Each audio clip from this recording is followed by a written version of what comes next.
Hey, I'm Mara Egan. This is AV Club Pop Pilgrims. We're on our way to RCA Studio B in Nashville, Tennessee. Navigation, destination favorites. Say a line number. Line 2. Setting destination. I think Nashville really has a great respect for not just the artist, obviously, but everything it takes to make a record, as in songwriting, as in producers, as in engineers, and I think that that's one reason, among many reasons, why Studio B is important. There's a real energy about Studio B. It's a tangible thing. When you come in this room, you can feel it. It's one of those hair on the back of your neck kind of places.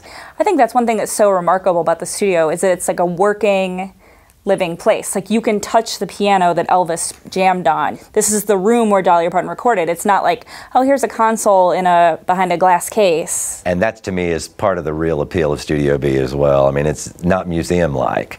I mean, you can touch it, you can feel it, you're in it. I mean, every instrument in this room are the original instruments. These have been used on some of the most famous records of all time. The piano specifically, a 1942 Steinway Grand, used on thousands of records, and Elvis played it for hundreds of hours over the 13 years that he worked here. And about 35,000 songs plus have been recorded here, correct? Exactly, and of those, more than 1,000 of them have become top 10 American hits, which makes it arguably the most successful studio in the world. I mean, just as productive as Motown in Detroit, or Abbey Road in England, or Capitol out in LA.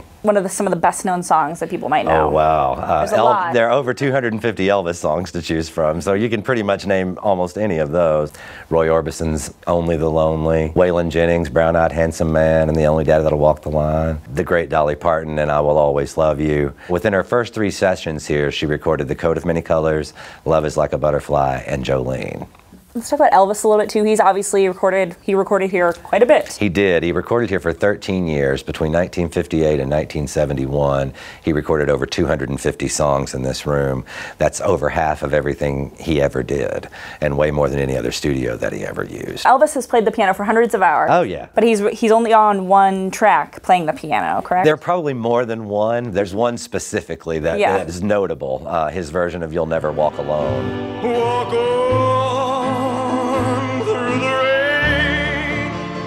And it, in fact, was nominated for a Grammy Award for one of the best inspirational performances of the year. You know, Elvis's only Grammys were gospel Grammys. I know. 14 nominations and only 3 wins, and all 3 of them were gospel. And the lights were Elvis's idea, which I thought that was an amazing idea. Yeah, Elvis was one of those artists that thought the mood of the room added something to the performance, and he would use the colored lights in this room to do that. If it were a hot upbeat number, often it was all red.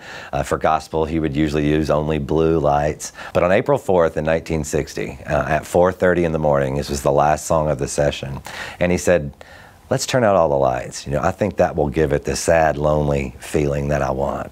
And so they turned them all out and recorded the song in almost total darkness, and it was really effective. It's a simple record. It's Elvis, the Jordanaires singing behind him, 1 guitar and a bass, but it became one of the great American love songs of all time. Are You Lonesome Tonight?